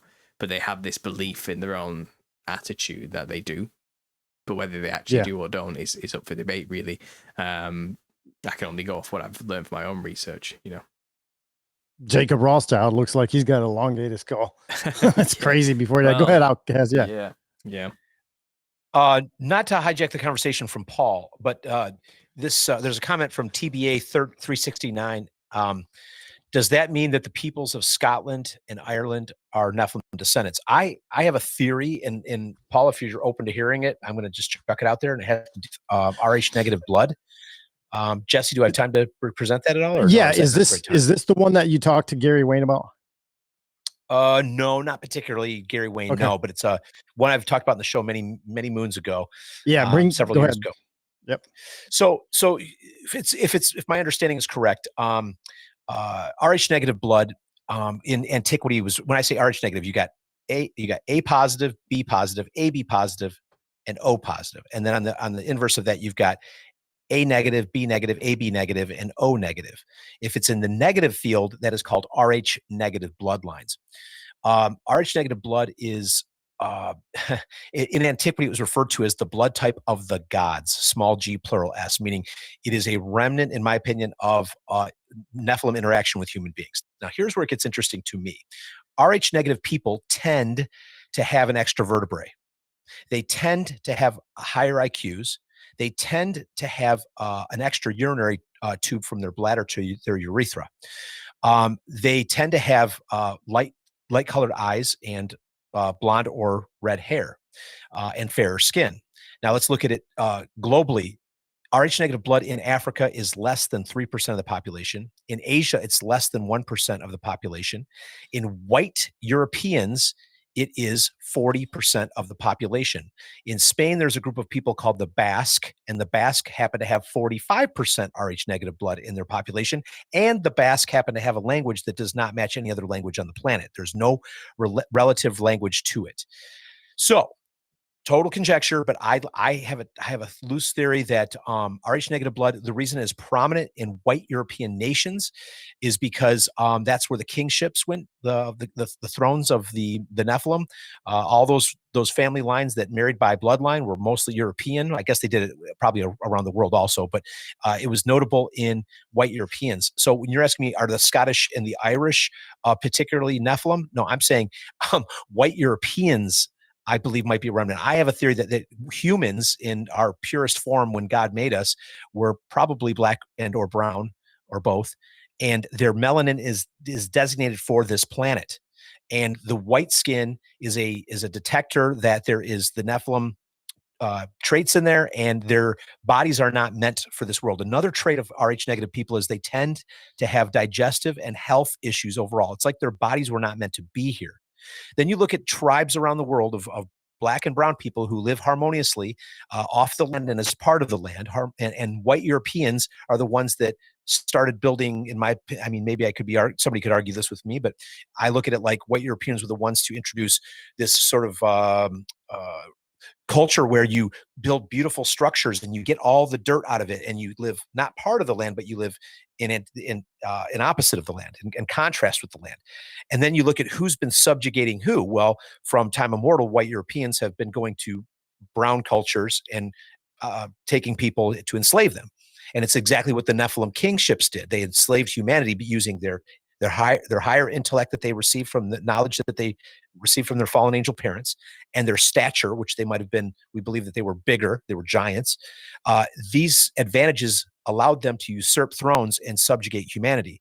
And white Europeans continued to do that up until even currently. I don't know. Somebody out there might take a big offense to what I'm saying and think I'm a clown myself, but I'm just throwing that out there. You said this, this person asked, does that mean Scottish and Irish people are Nephilim? I'm telling you, I think it's a white European trait at 40 to 45% being Rh negative. Just my theory for you guys to chew on. Do your own research, come up with your own theories. I'm open to correction. Paul, what do you think of that nonsense? People bring this up quite a lot, to be honest. It's not really a part of my research necessarily. Because I don't think we're supposed to take part in pointless genealogies and lineages as though it has any bear or weight to salvation. All nations, all peoples can be saved under Jesus Christ, as far as I'm concerned. And Amen. Yes. When salvation was given to the Gentiles, that includes white people and the rest, and the Celts or whatever you want to say. It is what it is. I don't think white people are descendants of Nephilim. Personally, I think the Rh negative positive thing. It's a bit of a misnomer. I don't think it's something you should be dwelling on too much as something as important. I think if there is a corruption in some way from the Nephilim, then every single human being on this planet would have that corruption. I don't think anyone can get away from it. The Nephilim, when you understand what they actually looked like, I don't think human beings of any sort today, I think you'd recognize a Nephilim if you saw one, is what I'm trying to say. I don't think they look very human at all in their actual form when they are there. I think if we do have that remnants of Nephilim corruption in our blood, if you want to say, it's negligible. It means nothing. It equates to nothing now because it'd be so diluted that you're just human again by this point. I don't think it was dominant. I think it was recessive. If anything, I think Esau is a good example of that. Obviously this red bulky giant compared to his brother who was a man who dwelt in tents, you know what I mean? I think this red hair, pale skin thing, this recessive nature popping up from the Nephilim does exist, but I don't think that means all ginger people or pale skin people are definitely descendants of Nephilim.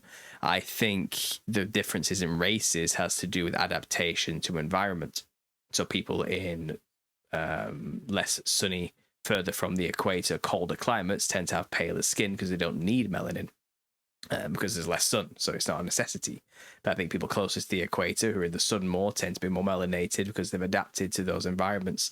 I think that's all it is. I'm not talking about evolution. I'm talking about minor adaptation within short periods of time from Babel, so not even that long ago when the nations were separated. I think people who bring in the whole genetics type conversation are actually still clinging on to worldly understandings of evolution and long histories of 10,000, 100,000 years of that type of thing. Usually they bring it into Neanderthals as well. And it's kind of actually that all can't be true if the Bible's true. You can't have both. You can't have your cake and eat it. You know what I mean? You can't have it both ways, unfortunately. Right. And also you're saying the arguments, that the true people are black people and the ones of Satan who are not supposed to be are white people. Just a theory. Well, the thing is, what if it's the opposite? What if white people are actually the true Israelites and we are actually the nations of God who built these beautiful cathedrals and nations, and those who were rejected were the black people? I've heard the arguments both ways. Who's right? What if the reason white people subjugated, as it's described, or took over the world is because Christ already reigned his millennial reign for 1,000 years and it was situated in Europe, and those with Rh negative blood or this special blood perhaps are actually the true descendants of God, or in some way are the remnants of those who were born again with perfected light bodies, not Nephilim, but God's children. I mean, you can have the other argument the other way, which I think is just like stupid against this who's the master race eugenics argument, and understand that when Christ came to free the world. I wasn't trying to go there. Well, I know, but the problem is it does go there a lot for a lot of people, and it becomes white people are just demons. So that's what you do when you're confronted with a demon. Well, you kill him. It's a good point. He brings it's a good point he brings up, Outcast. I can see that I like it. Where some people who are not based like yourself and Paul might let their mind wander and go that way. Yeah, you hear people talk like that on TV every day. It doesn't take much for people to go down the racist route and try to. Yeah, you're right. Absolutely. I get it all the time in my comments. I get it all the time, and and I'm trying to think like, look, I don't care what race you are. I don't care. It doesn't matter. Right. Like, we're children of God, made in his image, regardless. But then you get these other people like the black Hebrew Israelite types who want to call me the white devil, you know what I mean, and hate me and think I'm disgusting and don't deserve to exist in some way as a usurper of the ancient divine right to rule or something. It's kind of, that's exactly what Christ came to stop, though, isn't it? I'm not here to justify the actions of Catholics and Jesuits in the latter half of the last millennium, where they did enslave people and do horrible things, the Inquisition and the rest of it. And the evil men have done evil things in the name of God, absolutely. And maybe some of them happen to have been white or Jewish, or perhaps pretending to be white. Who really knows? But it's kind of, I'm not totally sure that bears any weight to the reality of the situation, or we should condemn entire races of people based on the actions of a small select few who clearly have aligned themselves with Satan. And I think it doesn't matter what race you are, you can worship Satan. Look at the Haitians doing the Vodou for example, in the Vodun religion. That Satanism is not bound to a specific race, and veneration of the Nephilim is not bound to a specific race. As my work actually shows, it's on every continent. White people were doing it, black people were doing it, Chinese people were doing it, Indians were doing it, both Indians in terms of like the natives of America and those on the continent of India. There's the Serbians and the Siberians were doing it, the Inuit were doing it, you know what I mean? Though right at the bottom on the south, you have the it doesn't matter where you are, even in the corners of Australia and New Zealand, everybody was under the dominion at some point of the Nephilim. They've ruled the whole world, and many of the religions today have descended from those original worshippings, and maybe has been forgotten through time, but remnants of the tradition exist, which is why we have these costumes, these dances, these traditions, these rituals, these masks, these stories, these mythologies, these tales. I think when Christ came, he came to reestablish the original order and to set people free from the corruption that was caused by the lies and the dominion of these giants in some way. And, to preach to all... you talk about the Basque people. They talk about a giant race that lived with them alongside at some point called the Gentil, the Gentilag. And the Gentils disappeared when Christendom took over. That's how the story goes. They receded and disappeared when Christ came. What an odd story, right? But then if you understand the name Gentil and Gentiles, there's a link there in some way that even the Gentile nations were Nephilim worshippers, perhaps, but it even came to them, and that includes, again, the Basques, the Spanish, the white people, the Swiss, the Franks, the Poles, the British, the Celts, wherever you are, the Norwegians, the Swedes, going further north, to the Poles. I think it was no longer just for the chosen people of that time who rejected the Savior. Now it's to the whole world. Those who went by the way of the Nephilim but have found a way to reconcile and get back to God and find out who the true God is. So again, I think it's fruitless and divisive to focus on blood. Like it means something. Well, you know, I wasn't trying to focus on it. I was just trying to find an answer for the query about, Irish and Scottish people. I was going to say, well, it could be a white European trait is what I think it just, I don't dwell on it. Adaptation to environment is why any race has any trait. That's all I'll say. It has nothing to do with being descendants of bloodthirsty giants who are half dragon, I really don't think so. I think that is the wrong way to view this, and I think it's a simplification of the complex nature of what actually happened here, and it's dehumanizing in every respect. It's basically racist. I don't like using that term because it gets bandied around a lot, but that's basically what it is. It's a justification to genocide another race because you demonize them in a very literal sense when you actually get down to it.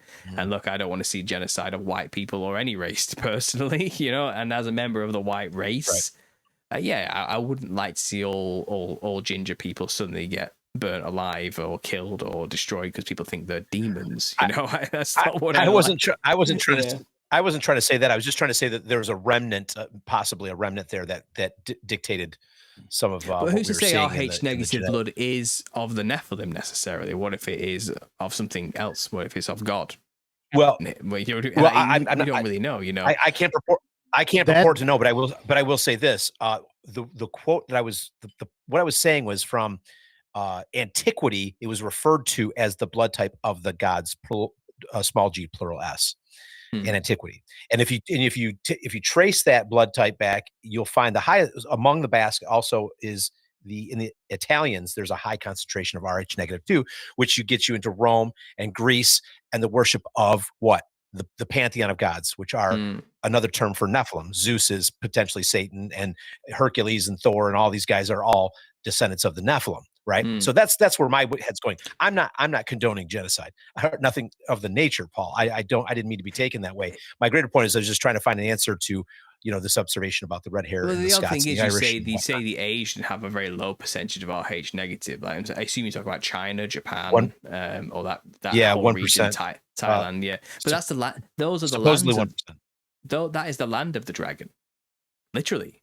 Dragons are true. everywhere in Good their point. culture. They worship dragons. They're on all their temples. Dragons perhaps were the most concentrated in that region more than anywhere. And you're telling me where the dragon was, they have the lowest percentage of Nephilim blood within them? I find that hard. That doesn't track with the theory. Then there's a discrepancy there of some kind. So I'm just not connected sure. a dot. Okay. Yeah, I'm not totally sure where connected Rh a dot. negative comes from. I mean, I am O negative myself. I'm a universal blood donor. Am I a descendant of Nephilim? I don't think so.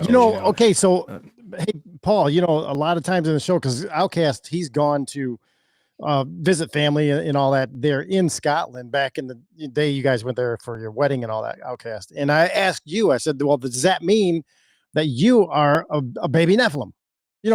Joe joked a bit about that and all that stuff because, we're trying to learn all this stuff. And there's a lot of dots being connected now and a lot of dead space in my head that is being connected by what you and Paul are going through right now here. Yeah, especially with that dragon stuff. Yeah, you had your hand up, Paul. No, I just think I was biting my nail because I've got a bit of a hangnail thing going on here. It's all right, sorry. No, it's all right. But I just think the difference in races, especially pale-skinned, red-haired people, it really comes just down to adaptation to environment. I think that's the differences in the nations, and I really don't think the negative or positive aspects of your blood changes much. And I don't think it's a salvation issue either. I really don't think it changes the nature of what it means to be human today either. Yeah, I know you don't. I'm not saying you said Outcast. I'm not accusing you of that. It's just I get this a lot. I get this kind of thing a lot. So you're setting the record straight for people bring it up. Yeah, the focus always tends to be on this, and then I never see anything good come from it. The thing is, I wasn't trying to fall into a trope. I really wasn't. No, and the thing is, it's not even like a part of my work either, really. I'm talking about a very specific type of entity here, which isn't human. They don't even resemble humans at all. Like the Nephilim, realistically, like they don't look human. Like if you want to see a half human, half angel hybrid, a dragon mixed with a human woman, they'd have a huge wide grin because they have a serpent mouth that can open really wide. They'd have sharp teeth, fangs, enormous bulging eyes, an elongated, slender forehead, and probably long neck as well, with crazy colors all over their skin, possibly scaly skin mixed with human skin, shimmering pearlescent in some way, with possibly wings. That's a very common trait as well, with horns like jester caps in some way too. And they would have looked wild and insane with crazy red hair protruding from them, or feathers coming off them in some way, depending on the variation of the type of dragon they were dealing with that fathered them. And then when people tell me, well, ginger people are Nephilim, it's like, you don't know what the Nephilim look like. You have no idea what you're talking about. Like that's I know exactly. That's what it comes down to. You know what I mean? It's kind of like, no, you're way off. Like maybe perhaps some diluted remnant comes all the way down, but if that's the case, all the human race, no matter what race you are, will have that kind of genetic corruption in them. There's no way to avoid that. And I think start singling out specific races as the ones with the most is kind of, well, what does that get you? That's kind of the end of it all, nowhere. Right. Yeah. It's a trap for people who are not saved. For those who are saved, we know that that Jesus came to save Jews and Gentiles alike. And whether or not there's Nephilim remnants or not, that's included. I understand that, but for the unsaved, I can see where it could be a trap in thinking. So I'm glad that you're clarifying that. Yeah, I think it is. It leads to my race is better than yours, or you're a demon and I'm not, or I'm holier than you. It doesn't take much for people to go that route. No, but I've seen, I've seen all races do it to each other though. It's not just like black people to white people. It's white people to black people as well. I've seen it go many directions, and it's kind of just rise above that crap already. Come on, Paul. While you're sitting here talking about this, and I've always thought this too, when I watch a lot of stuff, we all see it coming out of Hollywood. Okay. A lot of it seems to be based on, they want to bring these Nephilim, or they like to have these stories out of the biblical realm, and they twist them up. We know this, right? They make the good guys bad, the bad guys good, sell it to our kids, sell it to the young to believe this. Okay. While you were talking in the past and just even here tonight, and when I watched Game of Thrones, even before I knew who you were back then, I was seeing biblical relation from this Game of Thrones movie to what I read in the Bible. And then adding everything that you brought over the years, it just seems to make complete sense. It's like, is Game of Thrones hitting so hard with some of this biblical scripture, but they're zipping it off to the masses, and that was a highly successful film or series, whatever you want to call it. But they, talking about the dragons and the thrones and the kings and the way they treated people. What's your thoughts on that? I'm throwing a lot of stuff out there, but as we wrap this thing up here tonight, I think a lot of media, movies as well as TV shows and series, they borrow from biblical narratives and histories, and then they fictionalize it and add their own mix in there, which isn't grounded in the truth of reality, and they add characters and storylines and love stories in the mix to further fictionalize the whole situation, to the point where it's inspired by biblical narratives. Now it's not really telling any truth of what really happened, and usually sympathy for the devil's involved. So the dragons are the good guys, or those who ride the dragons are the good guys. There's literally an entire movie series dedicated to how to train your dragon and ride them, you know what I mean, the good guys. The little cartoon. Really, dragon riders, of any capacity would be the Nephilim and their fathers in some way. In reality, I was just talking about this on my last show then, but there's this thing in Romania, for example, called the Solomonar. And the Solomonars are basically wizards of Romania who get trained in the school of the devil. This is what the public believe. They disappear for like 9 years and study in the darkness away from the sun, underground. The devil teaches them witchcraft. And then they have to write everything they've learnt into a book, which becomes the source of all their power. And they can control the weather by riding dragons. Okay, so I think this is where a lot of the mythology comes from for the dragon riders in Game of Thrones, for example. It's kind of, this is where the mythology comes from. But then even then, for example, people think the dragon riders are the wind riders, the cloud riders from I think it's Dacia culture, which is from Thracian culture. It's down by the Mediterranean, Macedonia. It's very old culture. And they think around like, 4th century, 5th century, there was this cult, the aesthetic priests class of Dacia, who would basically have their monastery on the top of a mountain above the clouds. People would have to climb up this staircase to the top of a mountain to see these priests, who worship these odd, strange gods, and they called them like the wind, or like the cloud surfers, basically the cloud riders, because they were above the clouds. But then if you look at a modern game like Skyrim, for example, which is old now, but they have a class of priests who live on top of a mountain who can speak the language of dragons, and they use that language to control the weather. So you can see where they borrowed these ideas from, to make the movies and games, from real human history and biblical history combined, especially historical narratives involving the Nephilim. It, for example, by Stephen King, is the story of an interdimensional shape-shifting entity who manifests in the physical world as a clown. Well, it's kind of loosely based on interdimensional shape-shifting entities like Watchers manifesting into the world and creating a creature which looks like a clown. So it's kind of like the story of the Nephilim, but it's not really, you know what I mean? It's inspired by, and we have to wonder why he chose a clown. Well, maybe he knows what I'm talking about. Maybe he's privy to this knowledge, and he took inspiration from it and made a fiction out of it that is removed from the reality enough so no one will get the truth from it, but it's based enough in the truth that it speaks to that innate thing within our soul. When you see a clown, we innately feel off about it. And is it possible because we were literally prey to these things at one point, being eaten by them, and that kind of doesn't leave you, genetically speaking? Perhaps that warning signal is in our DNA now. When you see something colorful, danger. That's a natural response in nature, Listen, Paul, you brought so much stuff out here tonight, and things I didn't even think about, especially with you two going back and forth.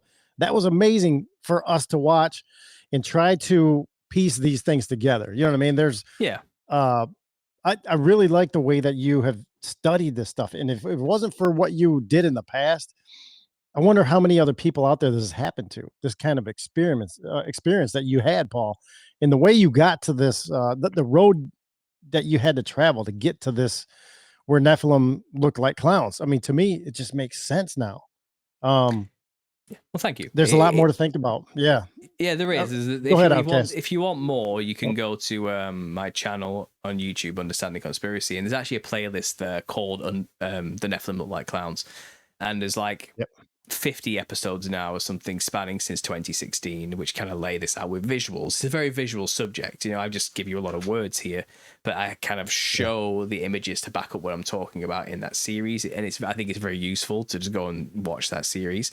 I will say the first like 5 or 6 episodes are just the ramblings of the insane. It's just me trying to figure out what the hell I'm talking about, and they're not the highest quality at all, but I think after episode, 17, the production quality goes up massively because I come back to it after a few years off, and I've calmed down a lot by that point as well. So it's kind of a bit more succinct to put together. So go check out the series if you want to know the more details of this.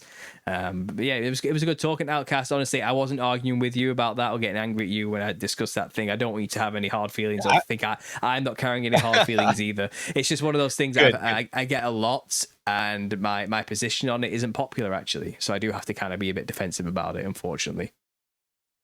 Okay, well, I appreciate you saying that, because I respect you and I respect your viewpoint and I respect what you presented tonight. The last thing I want to do as a co-host is to upset the guest. No, not at all. No. If you've got a lot of people, and it's funny because as I was pondering that theory for a while now, I got to a point where I was like, well, I'm O negative. Does that mean I'm, and then I had to go, wait a minute, Jesus came for everyone. Anybody that comes to Jesus can come to the Father. So I was like, oh, okay, it's a dumb thing to worry about. But where it is a trap, though, and I think it's great that you are defending your position so strongly, is that for people who, I hate to say it like this, but are unsaved, the devil's waiting to trap them in all kinds of thoughts. and hatred and racism are among the easiest to grab people. And if that conversation leads to that, I can see where you need to be cautious about it. So I really respect your viewpoint on it. So thank you for holding your line so well. I do appreciate you. Okay, no problem. Yeah, no, it was good for me to watch. That was really entertaining and gets me thinking about stuff now. And it probably does that to a lot of people. I noticed that the chats here, there's all kinds of stuff going on, different stuff in the chats that you guys have spurred up.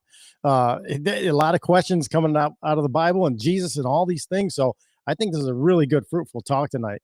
And Paul, it's almost 1:30 in the morning for you over there. I know you got to get wrapped up here. I want you guys to go over here, check this out. Go to Amazon and get that book, The Nephilim Look Like Clowns. Paul, is there a better place for them to go and get the book, or do you want the book sold right here Amazon? No, you can get audiobook, hardcover, paperback, or Kindle, all there in one place on Amazon. Absolutely, that's a good place to get it. If you want a signed copy by me personally, I do that, but you'd have to just email me at understandingconspiracy@gmail.com. and I can get that arranged for you and set up. But just go straight to Amazon, get yourself one there if you're just happy to have the copy as it is. That's the first book. Again, I did do the audiobook myself, so I've read that. No AI was involved in the making of this book in any way, shape, or form as well. It's all completely me. Good. And I'm currently writing the second volume. I'm hoping to have it done by mid this year, coming up 2026, and published. It's a self-imposed deadline, but it's hard when you got two kids, you know what I mean, and one of them's just turned 1 and the other's turned 4, and it's difficult. You know, I'm doing the best I can, but that's on its way too. But in the meantime, yeah, get yourself that. And but primarily, if you want all the information for free, it's there on my YouTube channel in that playlist. It really is, with visuals to boot. So I'm giving it away. You know, you don't have to buy the book if you don't want to. Okay, Outcast, any final thoughts here for Paul before he goes? Paul, you masterfully laid out in one episode your theory about the clowns, and it makes sense to me. Weird little side note, I just want to chuck in there, Hopper too. Back in the day, I was a hardcore punk guy, and I had an affinity for British hardcore punk in particular, among other genres. But clowns have always reoccurred throughout that entire rebellious genre of music, and there's a lot of dark elements, a lot of drug abuse, a lot of sad things happen in punk rock, a lot of high mortality, but reoccurring. I mean, as long as I was into that music, clowns are everywhere. Even in, and I don't know if I don't think it's intentional, like it's from the man down. I think it's more intuitive. Like the young people that are attracted to that rebellious type of music, I think they're tapping into something. You know, like you said, doing drugs and other things. They've thinned that veil and they've seen something, because just weird, creepy, demonic clowns pop up consistently in imagery for hardcore punk. So for me, it all clicks together. It makes sense, and you presented it perfectly. So thank you for being a guest on our show. God bless your work. And we thank you for, I love how you're coming in at a weird angle for some people to make them think. We like to do the same thing with this show. We consider you like-minded, in this pursuit of God and pursuit of truth, and helping other people see the battle they're in. So welcome to the Dangerous Info family. Thanks for having me, and God bless, guys. Thanks for this. Yeah, Paul, thank you so much. Listen, keep doing what you're doing. I'm excited to get this book, and I want to see the new one coming out. So we'll stay, pay attention to his YouTube channel, you guys. Understanding Conspiracy. Go check him out. And Paul, stay dangerous, brother, and get some sleep. It's late. That's what I'm talking about. All right. So thank you, Paul. And we'll talk again soon, brother. Good night. And thank you so much.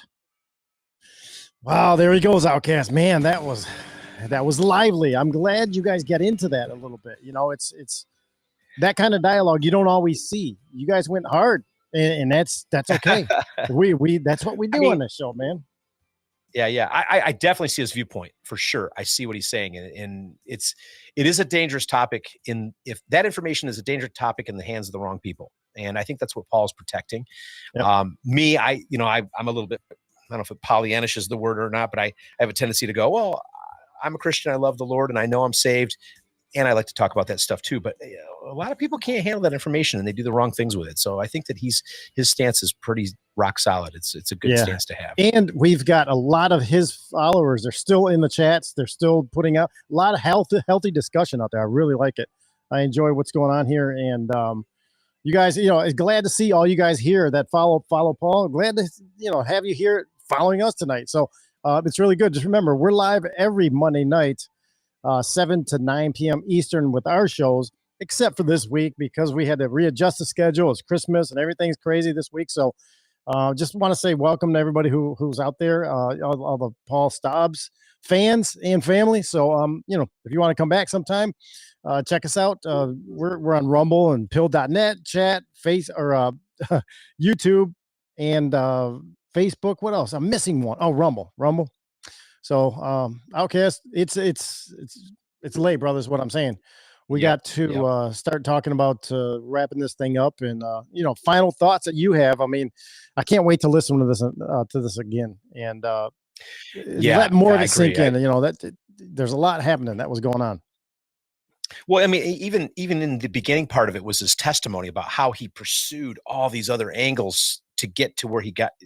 It shows a high level of intellect to do that. A lot of people, they just get lost in the muck and the mire. Like I told you a while ago, I had a really nice young man who used to walk his dog and his baby, and we used to talk a little bit. Real good guy, and I was soft witnessing to him one time. And he says, "Hey, listen, you don't have to convince me of the spiritual realm." He goes, "I used to do DMT, and I'm telling you, I saw stuff. I know that the spiritual realm is real." Well, the problem was that he wasn't. I don't believe he was saved. And I think he thinks what he saw was all that there is. He was seeing, as we've talked about on the show before, a lower level of the spiritual realms. He wasn't seeing the creator, and he wasn't seeing Jesus. He was seeing other things, and he was being directed by it. And that's exactly what Paul did. But Paul found a way to come, in the real pursuit of real knowledge and intellect and wisdom and discernment, found his way to where he got exacerbated and said, God, if you're real, show yourself to me, right? He met the end of himself, and he surrendered to his heart to Jesus.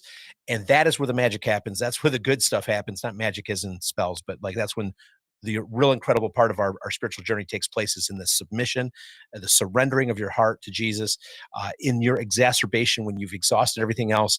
Man, that's amazing things happen. And that's what his testimony was too. So beyond what the insights he's giving us about his theories about the appearance of clowns in our culture, his testimony alone is powerful. So God bless him. I mean, I'm going to save my final comments for that right there, because if you go back and listen to this again, the testimony itself is cool, because some people don't get there. I mean, he did, and that says a lot about his character. Just throwing that in the hopper. It reminded me of remember we had that guy on this summer.